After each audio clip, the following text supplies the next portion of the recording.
Welcome to World Updates Hub. Subscribe and press the bell icon for more updates. The Bantay Dagat, a small Filipino fishing boat, rocked gently in the vast expanse of the South China Sea, its wooden hull creaking softly as the sun rose over the horizon. The water shimmered with the promise of a new day, but beneath the calm surface, tension simmered.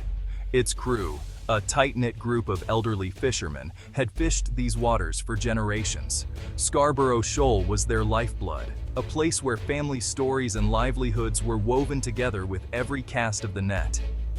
Suddenly, a massive Chinese Coast Guard ship loomed on the horizon, its white hull slicing through the water, blocking their path with an intimidating presence. A loudspeaker blared in a foreign tongue, echoing across the waves. The message was unmistakable. Leave now or face the consequences. The air grew thick with anxiety. The fishermen, dwarfed by the steel hull towering above them, faced a stark choice: defy the warning and risk confrontation, or retreat and abandon their ancestral fishing grounds. This was no isolated incident. Such tense confrontations have become routine in these contested waters, where the rules are constantly shifting and danger is ever present. For the crew, it's not just about fish. It's about their right to be here, their nation's dignity, and their own survival. Each journey is a stand for their families and their homeland. The South China Sea has become a stage for a modern David versus Goliath, where small boats face off against the might of a superpower. On one side, ordinary Filipinos risking everything for their way of life.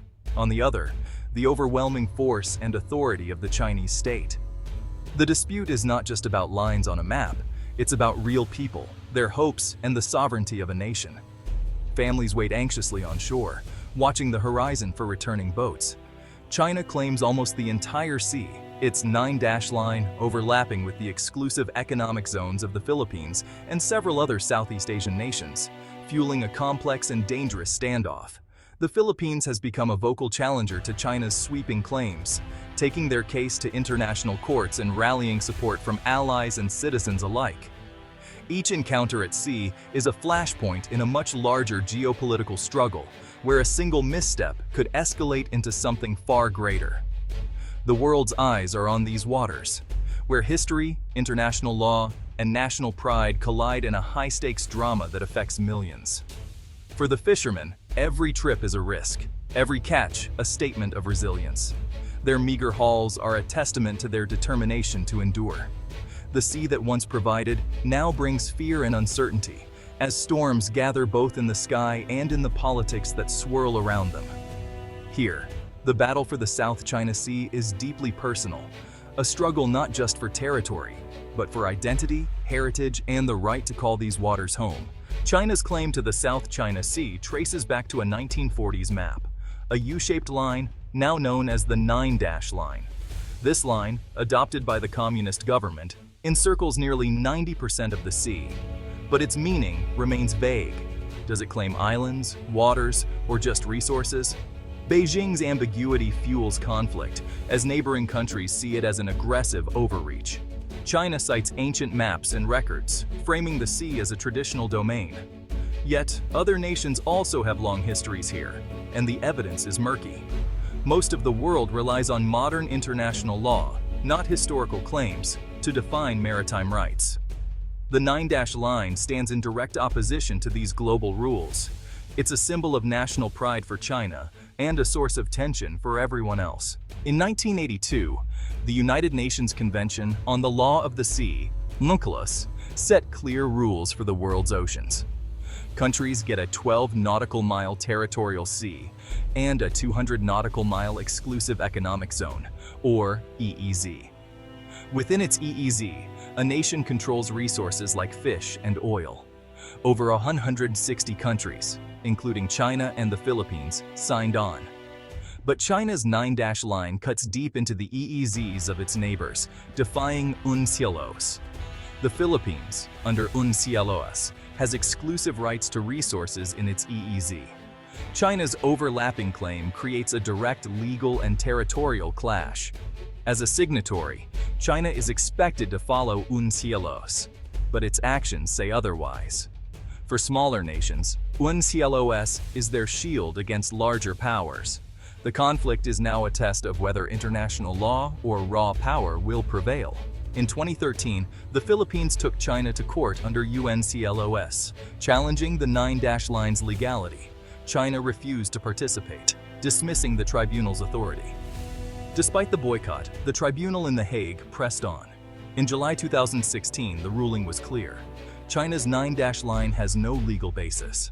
The tribunal found China had violated the Philippines' rights and damaged the marine environment. The decision was celebrated in Manila and by many around the world. But China rejected the ruling outright. The tribunal has no power to enforce its decision. So, while the Philippines won a legal victory, Chinese ships remain in disputed waters. The struggle shifted from the courtroom back to the sea. For the Philippines, the South China Sea dispute is about survival and national identity.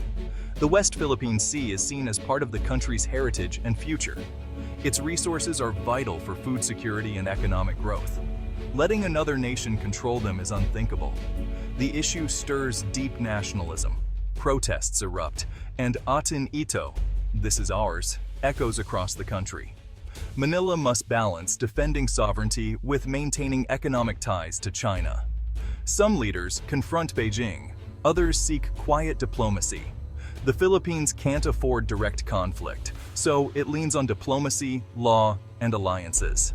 Modernizing its Coast Guard is about presence, not war. The goal: make Chinese aggression costly without sparking a crisis. The geopolitical struggle hits hardest at sea, where Filipino fishermen risk everything each time they set out.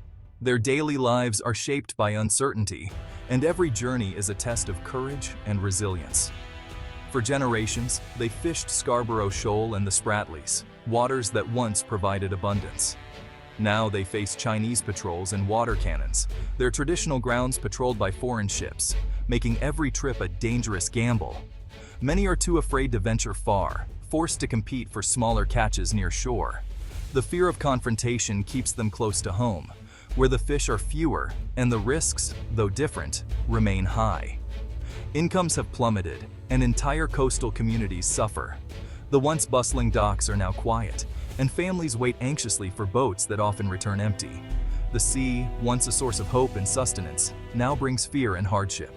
Each day, fishermen wonder if they will return safely or if their efforts will be in vain.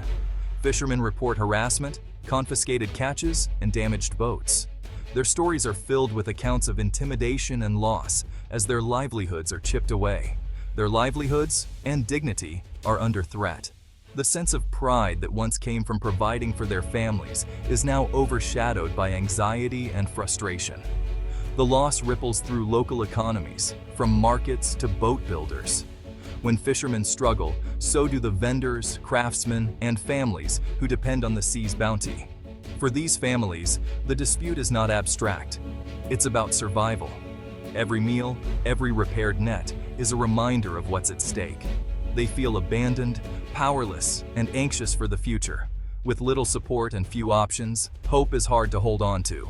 Their stories remind us, international disputes have real human costs. Behind every headline are families struggling to endure. A peaceful resolution is urgently needed for those who call the sea home. Only then can hope return to these shores and the fishermen reclaim their future. The United States is not a direct claimant in the South China Sea disputes, but its long-standing alliance with the Philippines remains absolutely crucial to the region's security dynamics. This partnership is rooted in decades of shared history and mutual interests, shaping the balance of power in Southeast Asia. The 1951 Mutual Defense Treaty between the two nations promises military support if either is attacked, serving as a cornerstone of their relationship and a key deterrent against external threats. Recently, Washington has clarified that this commitment explicitly extends to the South China Sea, signaling a stronger stance against aggression in these contested waters. U.S. Navy patrols regularly challenge China's sweeping maritime claims, upholding freedom of navigation and demonstrating America's resolve to protect international waters. For Manila, this alliance acts as a vital deterrent. On its own, the Philippines cannot hope to match China's growing military might, making U.S. support essential for its national defense. However, relying on the US also brings significant risks, potentially drawing the Philippines into a dangerous great power rivalry that could escalate beyond its control. Some Filipinos worry about becoming pawns in a larger conflict, fearing that their country could be caught in the crossfire of superpower competition. The debate continues. Just how closely should Manila align itself with Washington, and at what cost to its own sovereignty and interests? For the United States, the stakes are high. It's about defending the rules-based international order, keeping vital sea lanes open, and maintaining influence in a strategic region. If China is allowed to ignore international law here, it sets a dangerous precedent that could undermine global norms and embolden similar actions elsewhere. The alliance is seen as a key pillar of stability in the Indo-Pacific, reassuring allies and deterring potential adversaries. Yet, the balance between ensuring security and preserving national independence remains delicate, as both nations navigate an increasingly complex and uncertain future. The South China Sea is a vital economic artery. 1/3 of global maritime trade passes through. Any conflict here would disrupt supply chains and spike shipping costs worldwide. Tensions deter investment, especially in oil and gas projects in disputed waters. Claimant states like the Philippines can't fully tap their own resources. The dispute also divides ASEAN, making regional unity elusive. Some members push back against China, others tread carefully to protect economic ties.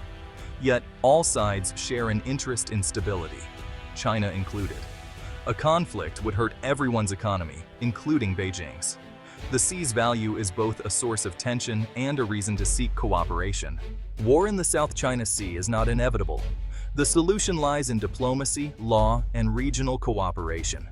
First, all sides must de-escalate. Clear rules and open communication are essential.